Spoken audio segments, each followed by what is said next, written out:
So here's a quick demo of the BMW iDrive X in the new iX3 Neue Klasse. So the distance between the multifunction steering wheel and the central display is very short, so items are easily touchable, and there's almost no driver distraction while driving, so you can just tap on here. The third element is the multifunction steering wheel. It uses driving assistance function on the left side and a Shytech technology, which means the buttons are only illuminated when the feature is available. I think the colleague over there already explained it to you. It's just a one press, and you don't need to think about what assistant feature is available. Just press the button once it's illuminated, and there you go. On the right hand side of the multifunction steering wheel, we have the infotainment systems. They use haptic feedback, so every button has a different shape here, and it allows them for blind operation during driving after a very short time, because you got used to the shape of each button. And the fourth element of the core elements of the Panoramic iDrive is the 3D head-up display. It's only visible for the driver. It's over there. We currently cannot see it because it's turned off since we're in a parking position. However, it combines assistance features and navigation into one screen. Of course, only once you've turned both on. The perceived projection distance is between 5 and 9 meters, depending, of course, on the distance of the element that it shows. So it's projected onto the road and helps you while driving. The Panoramic iDrive does not only consist of those 4 elements. As you can see, maybe we still have a lot of buttons here in the middle, up here on the roof, and also on the doors. And we actively look at customer data to decide which buttons we still want to have in the car, or which buttons really need quick interaction. Just maybe the mirrors need quick adjustment in case you're driving with a trailer, for example. Or of course the defrost buttons, they're still hard keys, as they need to be touchable with gloves as well. Let's dive deeper into every single one of the items. So first up, the panoramic vision. On the left hand side, you've got the driving relevant information. So speed and remaining range, and the gears, and also of course parking and assisted driving information in case you've got them turned on. This part always remains as it is now, but the parts in the middle and the parts on the right side, they're entirely customizable. So you can put in there whatever you want to have. So for example, if you say, I want my panoramic vision clean and empty, and I want it in a very lean shape, then you can take everything out and just drive that way. And if you say you want everything at a glance, you can just put the items in there that you think make sense for you or that are relevant to you. So for example, if you're driving in the US, you might need the compass. If you're driving in China, you might want the air quality index, or while driving with kids, you might want the time of arrival to be there, so they stop asking you. So that's how it looks. And as you've asked before, so you can not only display information in there, you can also control the information that is available. Let's move on to the central display. So as I said, everything here is touchable. We increased the menu bar items here in size, so even though you're maybe on a bumpy road, it's still easy to touch them. You will not miss them, so they're a bit bigger. Now moving from left to right, we got here the climate pop-up. I'll turn down the temperature a bit. So we got the climate pop-up where we got all the daily use cases that customers use very often. So we can quickly, with one touch, you can increase or decrease the temperature. That's a nice change. The current one is kind of annoying. So that's nice to hear. Thank you. So also the fan, you can increase the fan. Also, of course, seat heating, steering wheel heating, and that's one of my favorites. You can change the ventilation to blow directly onto you with a direct ventilation, or with just one touch. You still got the fans turned on, but it's with indirect ventilation, so you still got the fresh air, but it's not onto you. So there's That's according to our user studies and data. So there's not a manual vent. No, there's not a manual. No. There's no manual vent. No, control. there's no But manual. is there a reason why there is no manual vent? Is it easier? Oh, I think we looked at the data, and I think what we put in there is that the heavy usage data is the one that is in quick reach. So we can quickly dive into the bigger menu. So that's this one here. You can turn on and turn off every single vent here and change the direction of the vent according to what you like, and as I said, turn on and turn off. Can you do it by voice too, the directions? Or? The direction not, but you can increase the fan or decrease the fan and the temperature. That you can do via voice, yeah. Oh, you can ask questions now, of course. Ultra? No, ultra. Okay. Can you display now the directions of Waze onto the head-up display? So if you have Waze turned on, can you do Waze directions displayed into your head-up? Well, you can only get that information that Apple allows in CarPlay to the metadata to get to other displays. So for us, that's for now Apple Maps and media meta information. In that, So basically, like in the previous generation, you get those information also in the panoramic vision. okay. So you can get the Apple Maps into the panoramic vision and head-up display as well. Yes, but not Google Maps because that's an Apple decision. Yeah. Talking about third party, we can take a quick look at the ConnectedDrive store. We have a lot of apps now available, depending also on the market. So there is local heroes for all the markets. So here, for example, we see a radio from Sweden, but for every market there will be some local items that you can download your app that you want to have and that you use also at home. You can take that to the car and with you on your drive. Let's take a quick look at the car settings menu. We combined all the car settings now in this one single menu. On the first entry, when you tap on it, you got the quick access. So this means all the most used items that customers, according to our data, use a lot or on a daily basis. So we put them on here, so you don't need to go into every single menu item to for example, activate or deactivate the speed limit warnings. Now everything is a flat and well-structured menu. Everything is there at a glance and in one screen, so no need to scroll and move page. You're not able to scroll the menus on the left side via the touchpad, right? Those? Yeah, so can you do it via touchpad? Oh, here? No. Okay. This is just for the panoramic vision. Gotcha. So you cannot control any other features inside iDrive X via that pad. It's only for panoramic vision. Right. You can turn on and turn off, but you cannot. Any reason why, from a functionality perspective, does it make more sense to be able to use that to scroll to this list instead of? I think so. Those are the items that people use mostly while driving. So the decision is very clear. So customers would not take their eyes off the road and just keep the hands on the wheel and can without being distracted, just push the daily use cases like music and telephony. We know that these are items that customers use very often, so they need to bear at the tip of your thumb. Basically. Was there consideration to keeping the rotary controller? iDrive control. Yeah, the iDrive rotary controller. Yeah, I think this is actually a perfect example. So this is the replacement of the iDrive I'm just thinking, because there are some functions that you might still want to do without taking your hands off the taking your eyes off the road, but you can still do that as opposed to. So I think there are several reasons for not having the iDrive controller. So we know that there are a lot of markets where they did not use or did they not like the iDrive controller. So especially markets in Asia, they were not very fond of using the iDrive controller. A lot of other markets were only using while parked. So we wanted something that customers could actively use while driving, and putting that on the steering wheel is a much better idea in that case.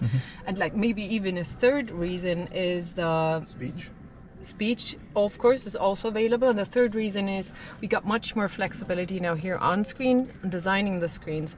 So for an iDrive controller, everything needed to be in a list. So to be able to scroll up and down but now we're much more flexible. And if I it's maybe a two-dimensional go to a different UI, so menu, yeah. it's much more visible. We can use tabs, we can have flat menus, we can have everything at a glance, and it's much easier to move between items without like scrolling forever with the iDrive controller.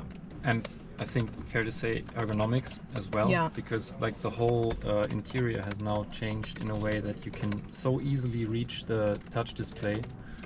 You can place your elbow here very smoothly. You can reach the display just by extending your hand basically from the steering wheel, so the display is much closer to the driver, both in this dimension and in this dimension. And the iDrive controller basically was a sort of remote control also for the display that was further back. And maybe as a last item, let's jump into the My Modes. So we have the My Modes button here. There's personal mode, sport mode, efficient and silent. So as you could also do it in a previous version, you can change the interior setup or the interior experience. You can use that color wheel to change the color according to your personal preferences, so the panoramic vision turn screen. You can also change the background image. Right now it's a curated set of images, but we will be able to use your own personal picture with picture upload coming next year via remote software upgrade. However, we added something now too, so you can not only change your interior ambience, you can also change your driving preferences and make it truly your own, not only from how it looks but also from how it feels. So you can use, for example, an eco drivetrain and reduce your consumption while at the same time using a dynamic steering. So you can put it really to your personal favorites.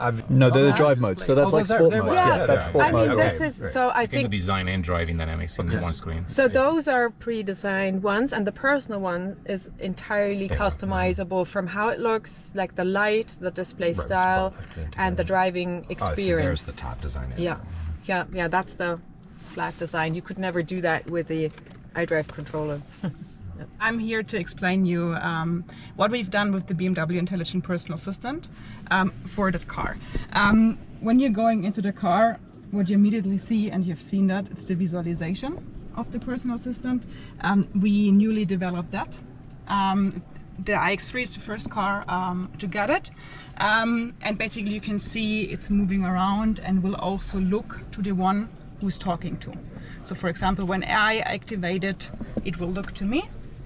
When you are activating it, it will look to you and will also show you important information there. And I will guide you through that so that you can also see what kind of information is being displayed with the visualization. So we have done a lot of work regarding voice interaction, which you can start via Hey BMW. You can still activate the seat heating. You can ask me, take me home. Call someone, like the basic functionalities. What we have new is basically that the customers can choose between two voices. They can choose between a female or a male voice in the settings quite easily. And they can activate the work mode if they like to. So this is basically what we have done. For navigation use cases, we are in San Francisco because this summer we are launching our first pilot, LLM-based advanced speech for navigation. It's based in the US. That's where we are showcasing it in the US. In a demo, you will see that it will take a while until you get a response. The reason is we are sitting here in Germany. We are using the US backend, need to go there. So there will be some latency. For the customer, it's not the case. The personal assistant is not only speech interaction. So we have a lot of support for our customers, which we call like proactive proposals. We are learning what kind of functionalities the customers have used, but maybe have not yet used, but would be very beneficial for their drive. So basically, I will guide you through and show you how here, for example, via the widget, we are helping the customer with suggestions, what kind of functionality they have used so far, but might be willing to use, and the customer can easily just click on that. And also we are using the visualization to guide the customer to go into the menu of the app. It's quite easy. You can push here and you are in the personal assistance menu. You can also go via the all apps menu, what Marion showed you before, but basically here we have a shortcut for the customers if they want to adapt something for the personal assistant. We found out, and I think it's quite clear, and I just have to deactivate it just a second, that you're doing several tasks every day. You're getting up, you're brushing your teeth, you're drinking your coffee. It's the same in the car, that whenever you're going into the car, you're doing specific things all over again. And we are trying to help the customers with that. So we have two kind of routines, our start of the journey routine and our arrival at home, where the customer can easily click and decide what kind of functions they want to add to the routine. Here we have like functionalities like speed limit warning off. Whenever you go into the car, we want to have it off, or seat massage on. And this will evolve over time. Additional functionality will be added. It depends also on the market, what is included there. So like for this, I want to have every day when I'm going into the car, speed limit warning off. I'm turning on the routine, and basically imagine you're going into the car, you're starting driving, and the personal assistant basically will ask you, do you want to activate the routine here in the head-up display? And you easily say yes. Done. Now going to the navigation. Hey BMW, take me to the Golden Gate Bridge. Just a second. Here are the results I found for Golden Gate Bridge. Which one would you like to navigate to? Take me to the one at Vista Point. Started navigation to Golden Gate Bridge Vista Point at Golden Gate Vista PT, Sausalito. Hey BMW, I would like to get some coffee there. Here are the coffee shops I found. Is there a charging station close to the second one? Here are the results I found for charging stations near the second location. Take me to the one on San Rafael, please. Here are the charging stations I found in San Rafael. Which one would you like to navigate to? Oh, none of them. Hey BMW, show me Italian restaurants in San Francisco. Hang on a second. Here are the Italian restaurants I found in San Francisco. Show me the best rated. Here are the results I found. The best rated Italian restaurant is Amano. Sounds good, take me there. Added a stop at Amano at 450 Hayes Street, San Francisco. So basically in here, I did ask, I wanted to go to a specific restaurant, like an Italian one. It was able to show me the best rated. So you can basically specify your search. You don't need to take your phone out. You can just easily do it via speech in a better way. And also it has like the context, because I was able to ask there. I did not have to specify at the Golden Gate Bridge, I want to go to a coffee. Hey BMW, raise the temperature by 3 degrees. Temperature raised to 23.5 degrees. Only on the driver's side. Yeah, so basically what I said, maybe you've seen that the visualization also displayed that it is raising the temperature. So give the customers additional hints. You can also say, hey BMW, activate sport mode. Sport mode activated. And here you can also get there. Yes. Done. Activation of the sport mode has been added to your start of trip routine. So here that's because of the demo. It came immediately after I activated sports mode. But imagine you have activated sports mode several times. And we are learning that. And we think, okay, it might be beneficial if you add it to your routine. So basically the visualization displayed, do you want to add that to your routine? And it was like the same logic before. You can say yes or no, but also just ignore it. And that's the way of it can be you want or you don't want. You can change your mind, and it's easy as that, just saying yes. What is also new for that car is that with our partners from Amazon, we have now the possibility to link the Amazon Alexa account to the car.